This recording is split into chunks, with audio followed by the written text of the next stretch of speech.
Hola amigos, bienvenidos de nuevo a mi canal. Si estás aquí viendo este video es porque te gustaron los videos anteriores o porque quieres recibir más información acerca de nutrición. Suscríbete a mi canal porque vengo con muchas actualizaciones, informaciones y videos con mucho contenido de valor. Hoy vamos a hablar de un tema muy especial, vamos a hablar de dieta cetogénica. Todo lo que tienes que saber sobre dieta cetogénica. Lo primero, ¿qué es y qué no es una dieta cetogénica? ¿Qué es una dieta cetogénica? Una dieta cetogénica, primero, parte de una distribución diferente de macronutrientes.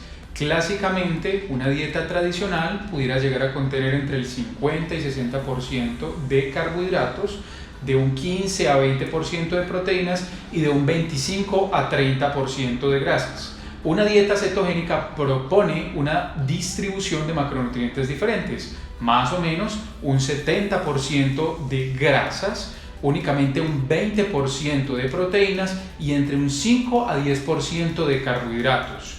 Clásicamente la gente piensa que una dieta cetogénica consiste en consumir alta cantidad de grasas, pero esto es un error. La dieta cetogénica originalmente viene derivada de una dieta mediterránea, tradicionalmente propende por el consumo de grasas de calidad, alto consumo de ácidos grasos mono y poliinsaturados, alto consumo de compuestos bioactivos y fitoquímicos. Clásicamente existen dos tipos de dieta cetogénica: la dieta cetogénica basada en un patrón americano y la dieta cetogénica basada en un patrón mediterráneo. La dieta cetogénica de patrón americano propende por el consumo de embutidos de alta cantidad de grasas saturadas, por ejemplo como el bacon o el tocino, mientras que una dieta cetogénica mediterránea propende por el alto consumo de fitoquímicos bioactivos, sin despreciar, sino haciendo énfasis en el consumo de frutas y verduras. ¿Cómo funciona una dieta cetogénica desde la parte fisiológica y bioquímica? Cuando tenemos un alto consumo de grasas en la dieta, como lo decía, aproximadamente un 70% de ellas proveniente de la alimentación, la reducción en la ingesta de carbohidratos hace que el consumo de grasas en la dieta más mis reservas de grasa sean utilizadas por el hígado. La grasa que tengo en el torrente sanguíneo va al hígado. En el hígado sufre un proceso llamado beta-oxidación que hace que los ácidos grasos se conviertan en algo llamados cuerpos cetónicos. Estos son tres: el acetato, la acetona y el beta-hidroxibutirato. Sobre todo, el más importante de ellos, el beta-hidroxibutirato. El beta-hidroxibutirato tiene la capacidad de ir al sistema nervioso y hacer que en las neuronas se produzca algo llamado neuroplasticidad. Eso significa que el cerebro desmonta el sistema glucolítico, es decir, deja de trabajar con glucosa como fuente principal de energía y empieza a utilizar el beta-hidroxibutirato como principal fuente energética para el cerebro.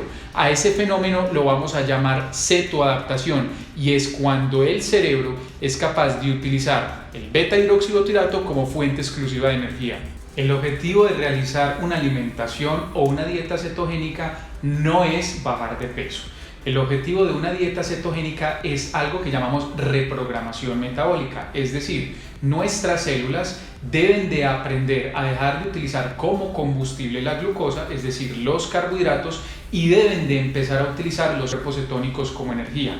Pero no basta solo con producir cuerpos cetónicos, es decir, si yo hago una alimentación cetogénica en un periodo de 24 a 48 horas, 1 a 2 días, mi cuerpo va a empezar a producir cuerpos cetónicos.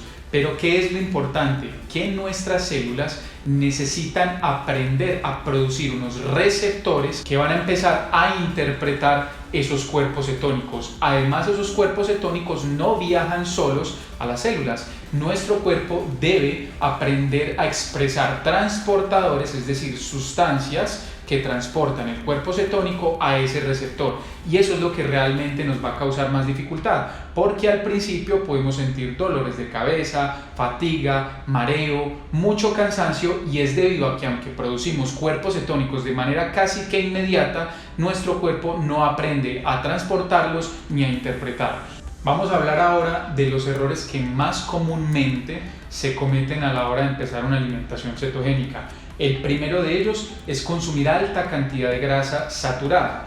De ese total de grasa que tenemos que consumir en una dieta cetogénica, debería de existir una correcta distribución de ácidos grasos saturados, monoinsaturados y poliinsaturados. Por colocar un ejemplo sencillo, cuánta cantidad, por ejemplo, de coco consumo, cuánta cantidad de aceites utilizo y, por ejemplo, cuánto aguacate utilizo en la dieta. El error más común es comer alta cantidad de grasas saturadas, es decir, comer alta cantidad de procesados como, por ejemplo, el bacon, la tocineta, los quesos con alta cantidad de grasa saturada. ¿Por qué esto es un error? Porque normalmente muchas personas tienen un polimorfismo o mutación genética llamada FAP2. FAP2 significa Fat Acid Binding Protein. Esta es una proteína que permite la entrada de la grasa dentro de la célula, y hay personas que tienen ese polimorfismo o esa mutación y son aquellas personas que observamos un poco inquietas, que son más ansiosas, que tienen mayor compulsión por comer carbohidratos, y ante este polimorfismo una alta cantidad de grasa saturada puede hacer que esta no sea la decisión más correcta. Por eso lo más importante es tener mayor cantidad de ácidos grasos mono y poliinsaturados en una dieta cetogénica. Esto lo encontramos en todos los aceites de origen vegetal y también en frutos secos y en aguacate. El segundo error es tener mucho consumo de proteína y sobre todo mucha proteína de origen animal. Resulta que cuando hacemos una dieta cetogénica, las personas por desconocimiento normalmente confunden la dieta cetogénica con una dieta alta en proteína.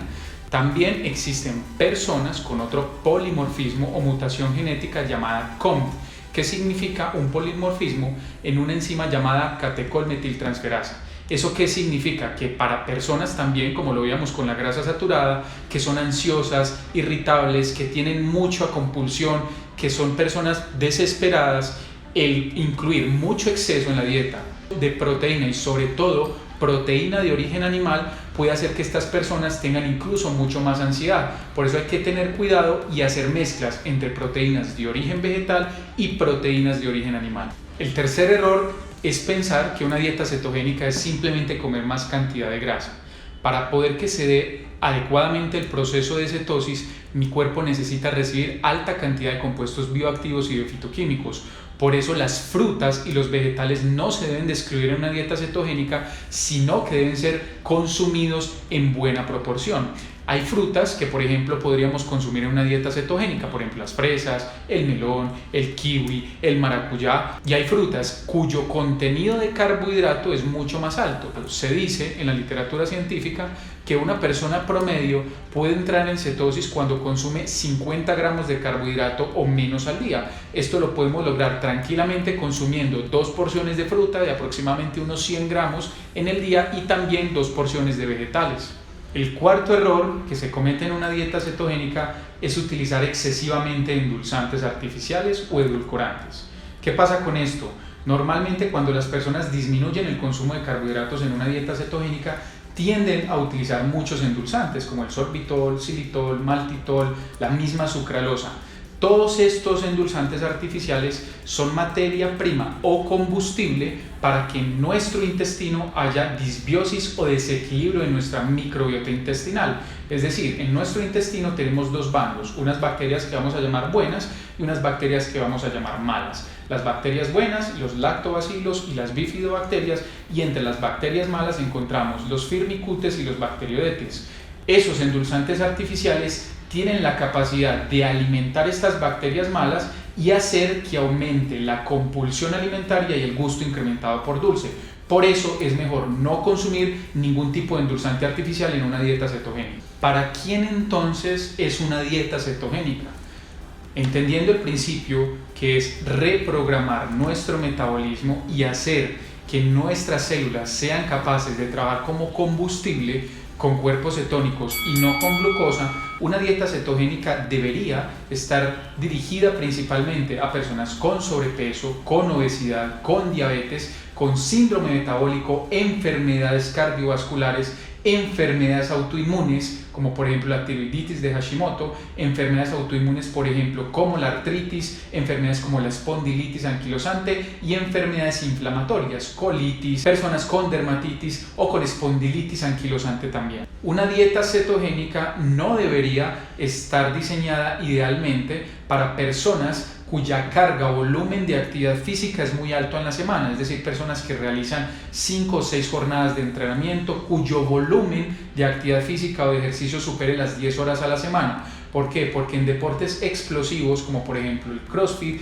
deportes como la halterofilia, en actividades físicas como por ejemplo el ejercicio de fuerza, en deportes de larga duración como por ejemplo el triatlón, el ciclismo, la maratón, todos estos deportes son preferiblemente, o estas actividades son preferiblemente glucolíticos, es decir, más demandantes de glucosa que de cuerpos cetónicos. No quiere decir que una persona que haga actividad física de musculación, por ejemplo, en un gimnasio, no pueda hacer dieta cetogénica. Si su objetivo es mejorar la masa muscular, mantener el rendimiento, será mejor tener una dieta cuya distribución sea diferente y tenga más contenido de carbohidratos. Pero si es una persona que busca perder grasa corporal, puede utilizar una dieta cetogénica como parte de su estrategia, en la cual va a hacerlo una vez a la semana, 2 veces a la semana o simplemente por un par de meses como método para perder grasa corporal, más no quiere decir que sea el método ideal para la persona. Por último, lo más importante en una dieta cetogénica realmente no es la cantidad de grasa que se consuma. Lo más importante en una dieta cetogénica tiene que ser el control de la carga glicémica. Vamos a explicar esto detalladamente. Existe algo que se llama el índice glicémico. El índice glicémico es la capacidad que tiene un alimento para elevar mi azúcar en sangre después de ser consumido. Aquí encontramos 3 clasificaciones: alimentos de índice glicémico bajo, alimentos de índice glicémico moderado y alto. Alimentos de índice glicémico bajo son aquellos que en una escala de 1 a 100 puntos tienen puntuación menor a 55 puntos, índice glicémico medio de 56 a 69 puntos e índice glicémico alto mayor a 70 puntos. Pero no basta solamente con entender el índice glicémico del alimento. El concepto más importante es la carga glicémica. ¿A qué hace referencia la carga glicémica? Por ejemplo, yo puedo consumir un alimento de alto índice glicémico, como por ejemplo la sandía, aún estando en una dieta cetogénica, porque su carbohidrato, la fructosa y la glucosa, tienen la capacidad de elevar mi pico de azúcar en sangre. Pero el concepto de carga glicémica es lo que tenemos que buscar. ¿Qué es la carga glicémica? La carga glicémica es una ecuación muy sencilla que consiste en determinar el tamaño de la porción de mi alimento y su índice glicémico, y para poner un ejemplo vamos a hacerlo de la siguiente manera. Por ejemplo, el melón tiene en 100 gramos de alimento más o menos 12 a 12.5 gramos de carbohidrato, pero tiene un índice glicémico de 70 puntos, es decir, que es de índice glicémico alto. Si en la ecuación yo multiplico el índice glicémico del melón, por ejemplo, 70 puntos, por su carga glicémica, que es el índice glicémico del alimento, por el aporte de carbohidratos en la porción, dividido 100, voy a obtener lo siguiente: índice glicémico del melón 70, contenido de carbohidratos en 100 gramos de melón 12.5, y si divido eso sobre 100 voy a obtener más o menos un score de 8.7. ¿Qué es lo importante? Que la carga glicémica del alimento se considera baja cuando es menor a 10 y alta cuando es mayor a 20. Por eso lo importante no solamente es cuánta cantidad de grasa consumo, sino cuál es la carga glicémica de lo que estoy comiendo. Finalmente, el objetivo más importante en una dieta cetogénica es controlar la carga glicémica de cada una de las raciones o momentos de comida que tengo durante el día. Recuerden que a pesar de estas recomendaciones, lo más importante es visitar siempre a un profesional en nutrición que individualice cada uno de las raciones, momentos de comida del día, alimentos que van a ser consumidos, y más cuando se trata de realizar una dieta cetogénica. Recuerda suscribirte a mi canal, puedes suscribirte aquí y activar también la campana de notificaciones. Recuerda que también puedes visitar mi web andresapatanutricionista.com, puedes seguirme en Instagram como Andres Zapata Nutricionista y nos vemos en un próximo video.